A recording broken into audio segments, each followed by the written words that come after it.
Miren cómo dice Pablo. Hay gente que se avergüenza del evangelio. Como ven, no me avergüenzo del evangelio.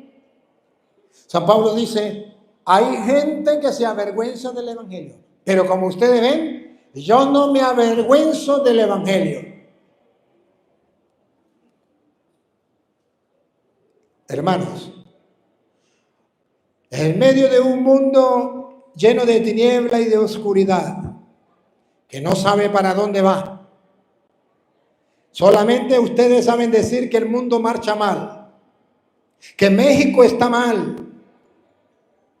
que las cosas marchan mal. Hoy San Pablo dice que el problema es que el católico, el creyente, se avergüenza del evangelio cuando no lee el evangelio, cuando no predica el evangelio, cuando no va a formarse, a estudiar el evangelio. Se avergüenza. Los grupos de apostolado que no estudian la Biblia se avergüenzan del evangelio. Las pastorales que no les importa la Biblia se avergüenzan del evangelio. Y dice Pablo, a mí qué me importa que los demás se avergüencen. Yo no me avergüenzo del evangelio. Y Pablo dice, ¿por qué él no se avergüenza del evangelio? Y cuando yo encuentro en la Biblia eso, entonces yo agarro las palabras de Pablo para mí y digo, pero si Pablo no se avergüenza del evangelio, yo, Luis Eduardo Jaime Estoro, tampoco me he de avergonzar por el evangelio. Y ustedes no se dan cuenta que todos los videos que tengo es con la palabra de Dios, capítulos y versículos, me mientan la madre, me dicen que me voy para el infierno, que soy hijo del diablo, católicos y evangélicos, ateos y todo el mundo me critican, me insulta y pregúnteme si me importa. Porque no me avergüenzo del evangelio. Es la misión que Cristo me ha dado y te ha dado.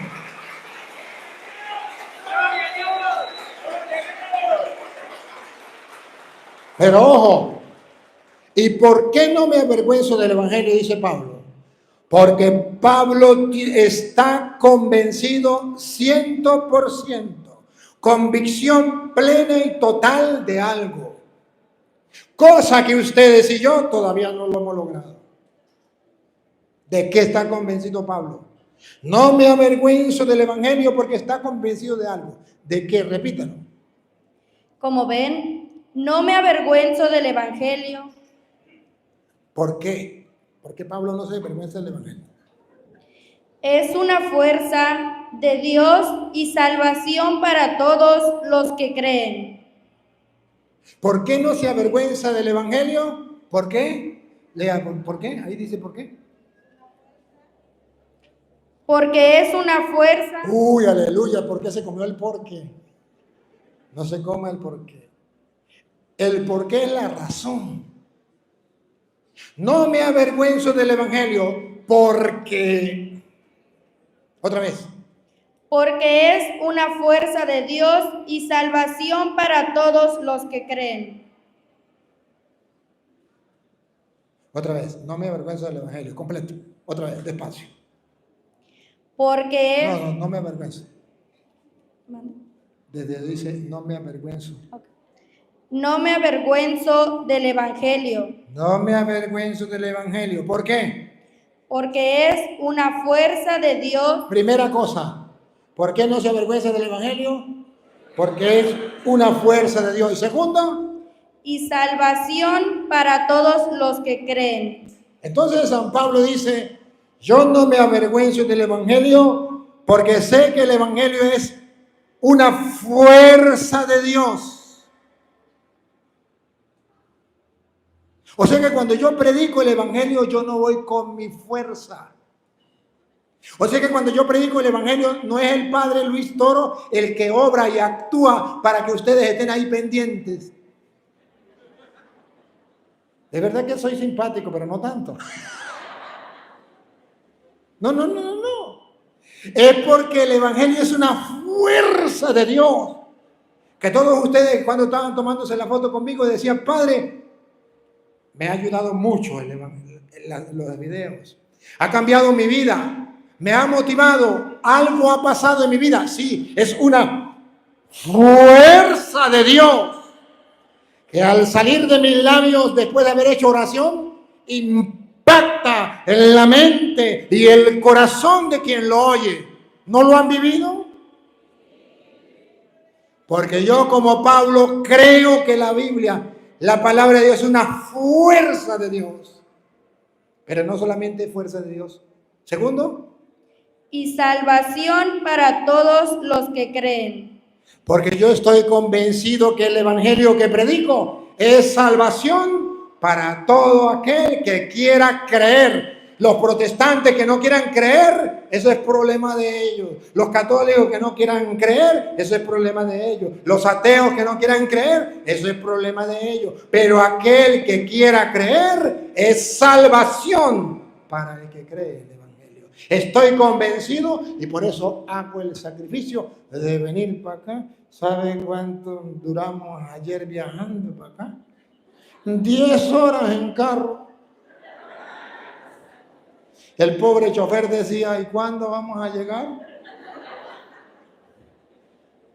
Sí, pero vale la pena porque voy a sembrar la semilla del reino, la palabra de Dios, que puede causar salvación para el que cree, para el que quiera creer, el que no quiera creer, problema de ustedes.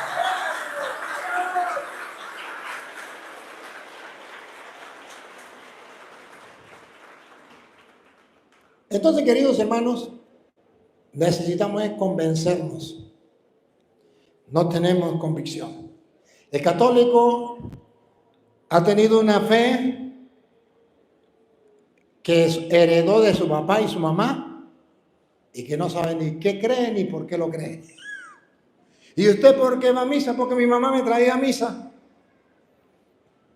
¿Pero usted sabe lo que está recibiendo? Pues sí, yo estoy recibiendo un pedazo de pan. ¿Pero sabe que ahí está Cristo? Bueno, así dice el Padre. ¿Pero usted está convencido 100% que ahí está Cristo?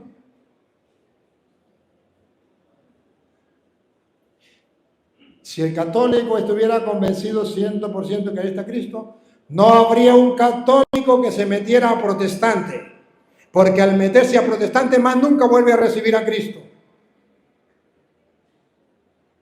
Cuando un católico se mete a protestante, es la prueba más grande que hay católicos que están en la iglesia y son como Vicente. ¿Para dónde va Vicente? Para allá, para donde va la gente. No sabe para dónde va ni lo que hace. Porque si supiera y está convencido por fe al escuchar la palabra de Dios que ahí está Cristo en la hostia, jamás se iría a un culto protestante donde no tienen la Eucaristía para recibir el cuerpo y la sangre de Cristo para tener vida eterna. ¿O no?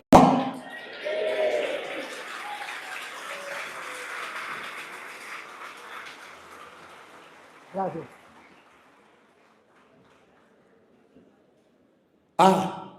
Necesitamos entonces tener una fe firme, sólida, desde la palabra del Señor.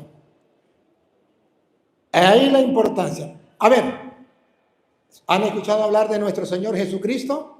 Sí. Bueno, cualquiera, el que lo encuentre primero. San Lucas, capítulo 8, versículo 5.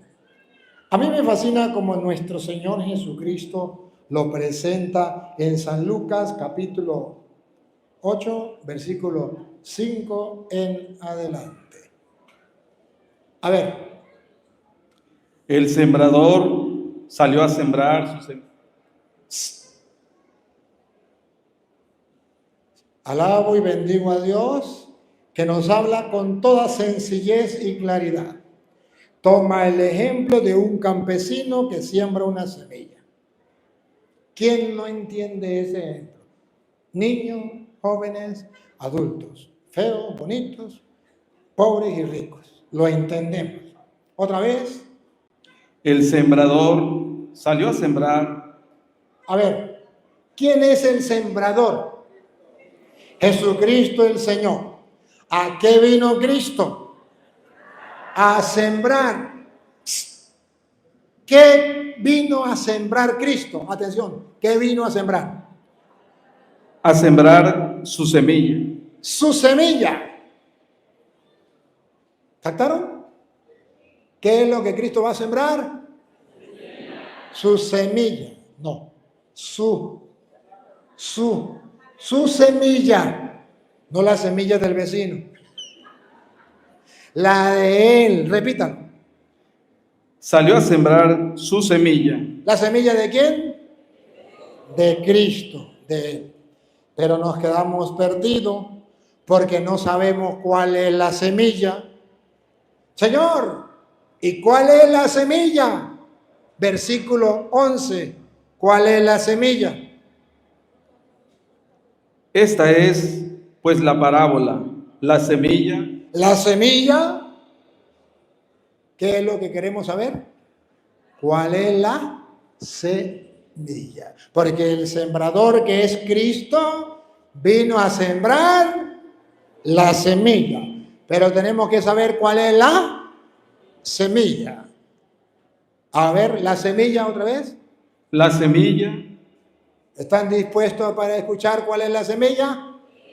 Otra vez. La semilla. Ahí les va. La semilla del Maestro, del Señor, del Dios de los dioses y Señor de señores, del sembrador, de Cristo que vino a la tierra a sembrar la semilla. ¿Cuál es la semilla? ¿Otra vez? La semilla es la palabra de Dios.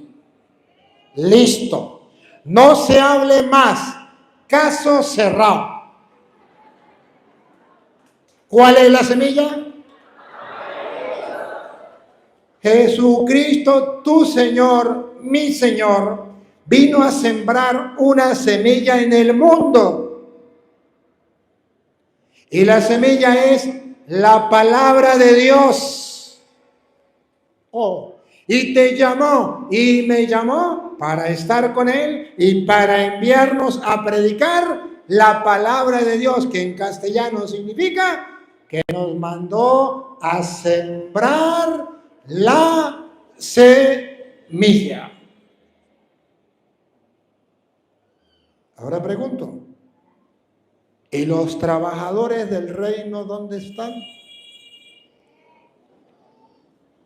Dormidos. A ver, ¿qué es usted ahí? Mateo 13:24. ¿Dónde están los sembradores del reino? Los sembradores de la semilla, los trabajadores, ¿dónde están? Porque la semilla es la palabra de Dios y es algo bueno. Y Jesús vino a sembrar eso, algo bueno. Ahora, ¿y por qué no existe, si Cristo vino a sembrar la semilla y es la palabra de Dios, por qué hoy día no se cultiva esa semilla? ¿Por qué no nace? ¿Por qué no da fruto? ¿Por qué encontramos cizaña en vez de la semilla que es el trigo? A ver, escúchenlo. Mateo 13:24. Jesús les propuso otra parábola. Aquí tienen una figura del reino de los cielos. Un hombre sembró buena semilla. ¿Cuál es la semilla? Dice buena semilla. ¿Quién es el que sembró la buena semilla? Jesucristo siembra la buena semilla. Aquí tienen una parábola para que ustedes comprendan el reino de los cielos. Un hombre llamado Jesucristo el Señor sembró buena semilla. Repítalo. Un hombre sembró buena semilla. ¿Listo? Siga. En su campo, pero mientras la gente estaba durmiendo. ¿Cómo están los católicos? Otra vez. La lupa para ver los católicos cómo están. Otra vez. La gente estaba durmiendo. ¿Cómo están los grupos de apostolado? ¿Y las pastorales? ¿Y los curas? ¿Y los obispos? Pero no le cuenten a nadie. Pero mientras la gente está durmiendo, ¿qué significa?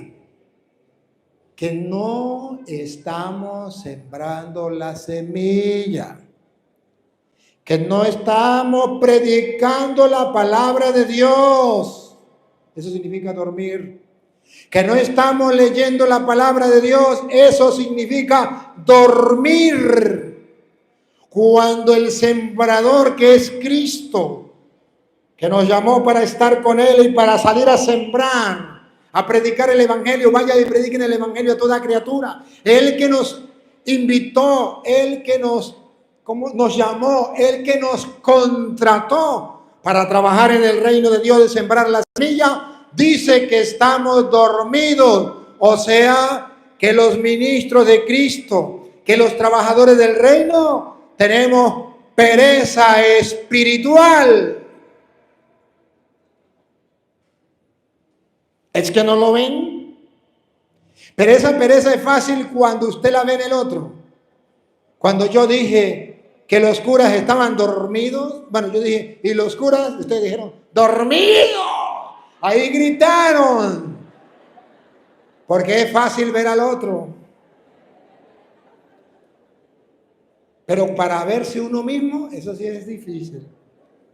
Porque el mismo deber, la misma obligación que tiene el cura y que tiene el obispo, la tienes tú y la tengo yo. Porque el día en que nos bautizaron, nos ungieron con el santo óleo en la coronilla, ¿no se acuerdan? Ya va a decir que se acuerdan. Y nos dijeron, para que sea miembro de Cristo, sacerdote, segundo, profeta.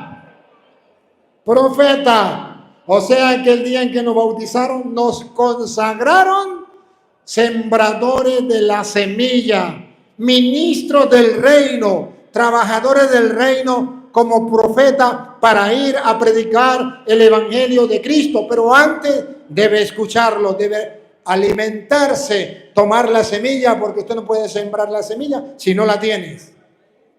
Primero tiene que recibir la semilla y después sembrar la semilla. Y la semilla es la palabra de Dios. Pero dice la Biblia que mientras los trabajadores dormían, otra vez niña. Mientras la gente estaba durmiendo. Ese es el mejor retrato de los grupos de apostolado, de las pastorales en la iglesia, de los ministros de la iglesia, curas y obispos. Otra vez. Mientras la gente estaba durmiendo, vino su enemigo y sembró cizaña. ¡Bárbaro!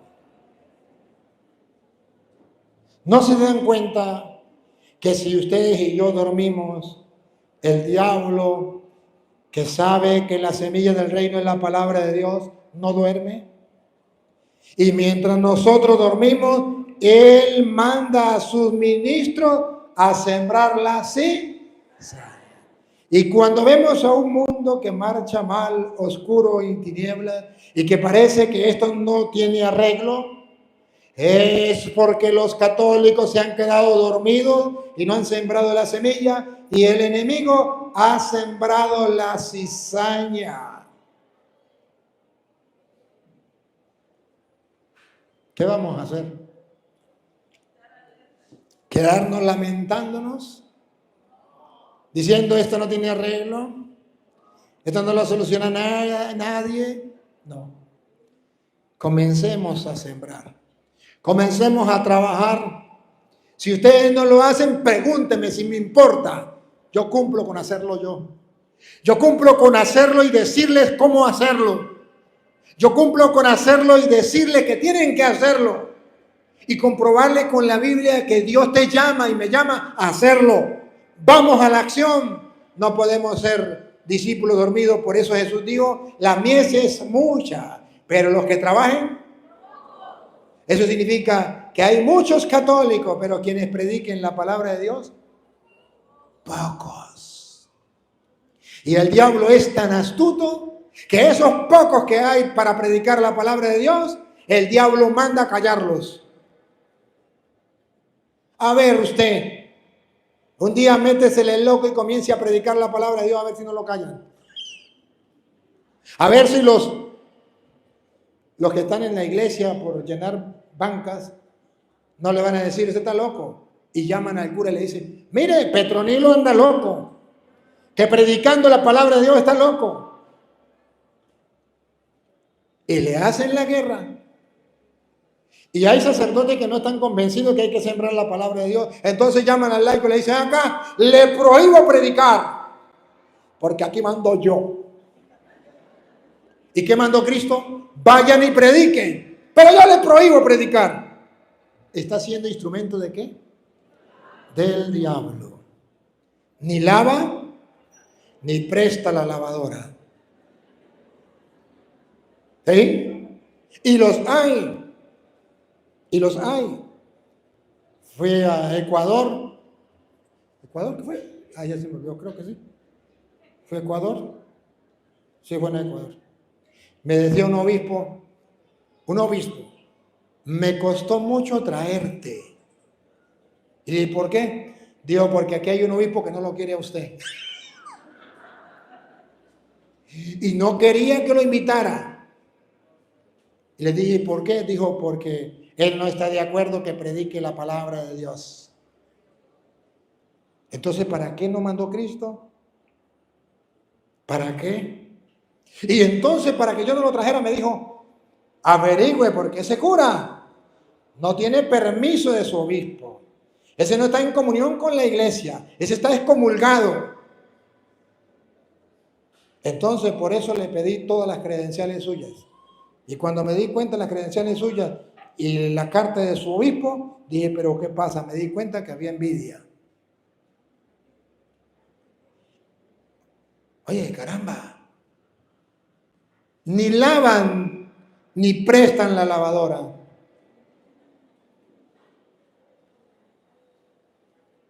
Andamos mal. Andamos mal. Y hoy quiero de esta evangelización pegar un grito y que el mundo entero lo oiga. Se necesita la palabra de Dios. Se necesita quien siembre la semilla del reino. Porque seguimos con San Lucas. Y San Lucas capítulo 8, versículo 5 dice, el sembrador salió a sembrar la semilla. Repítalo.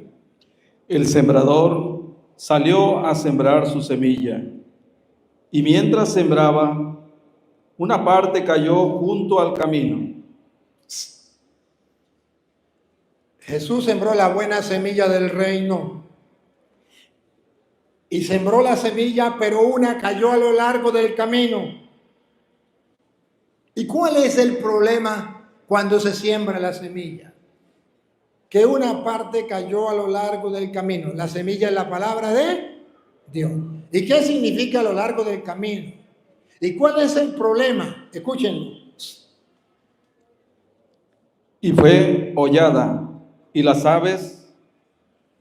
¿Usted lo está leyendo ahí también o no? Lucas 8, 5. Sí. Es porque esta palabra no la entiendo yo. Dice pisoteada, entiendo yo. Pero esta palabra no la entiendo. A ver cómo lo dice aquella Biblia. Lucas 8, 5 en adelante. El sembrador salió a sembrar. Al ir sembrando, una parte del grano cayó a lo largo del camino. Lo pisotearon. Esa palabra sí la entiendo. ¿Qué es lo que la gente hace con la palabra de Dios? ¿Qué es lo que hace la gente con la palabra de Dios? ¿Qué hacen los curas con la palabra de Dios?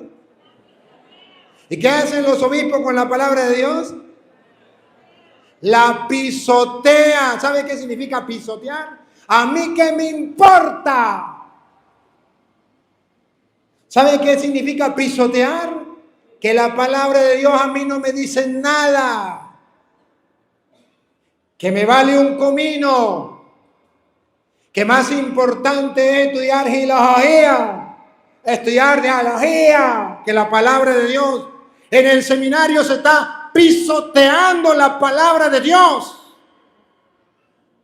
En los grupos de apostolados se está pisoteando la palabra de Dios. Dígame, grupo de apostolados, dígame, gente pastorales, dígame, ¿cuánto tiempo le dedica a su grupo a leer la palabra de Dios? Si no lo hacen, la están pisoteando. Dígame, papá, dígame, mamá, ¿cuánto tiempo dedicas en el hogar con sus hijos a leer la palabra de Dios? Si no la haces, la estás pisoteando. No te importa un comino, a pesar de que sabes que es la semilla del reino, aquella semilla buena que el gran sembrador Jesucristo, nuestro Dios y Señor, vino a sembrar, y quiere que ustedes y yo trabajemos sembrando la semilla del reino de los cielos. La hemos pisoteado, ¿o no? Y no tenemos que echarle la culpa a nadie. Cada uno de nosotros la hemos pisoteado. No solamente no leyéndola, la pisoteamos cuando no le hacemos caso. Sabemos lo que dice la palabra de Dios, pero no le hacemos caso. ¿No han visto ustedes que la palabra de Dios dice, no matarás? ¿Y no han visto cómo en el mundo de hoy se quiere legalizar el asesinato de un niño en el vientre de la madre? ¿Y cuántos cristianos hay que lo apoyan? ¿Y cuántos doctores cristianos practican eso? ¿Asesinan? Y dijo el Papa, ¿son sicarios? Con razón. ¿Cuántas madres asesinan? Porque pisotean la palabra de Dios. Porque no les importa un comino. Ustedes no se dan cuenta que dentro de la Iglesia Católica hay hombres que se enamoran de otro hombre y viven en pareja, mujer con otra mujer, y viven en pareja y no les importa un comino lo que diga la palabra de Dios, que Dios los creó macho y hembra. Y dijo, creceos y multiplicaos. Y dice que eso es un pecado. Pero ¿qué hacen? Pisotean la palabra de Dios. Y ahora quieren imponer en el mundo esa ideología, pisoteando la palabra de Dios. ¿Y quién dice algo? Que nadie diga nada, que todo el mundo se calle. Padre de familia, si ustedes predicaran la palabra de Dios a sus hijos, nadie le podía arrancar de la mente y el corazón de sus hijos la palabra de Dios. Nadie lo podría cambiar. Nadie podía inyectarle la ideología de género a sus hijos. Nadie. Ni en la escuela, ni en el liceo, ni en la universidad, ni en el mundo. Pero si el mundo de hoy se burla de sus hijos y los cambia, hoy son hombre y mañana son mujer, hoy son mujer, mañana son hombre, los cambia, es porque usted no sembró la semilla, la pisoteó. Ese es el problema que tenemos.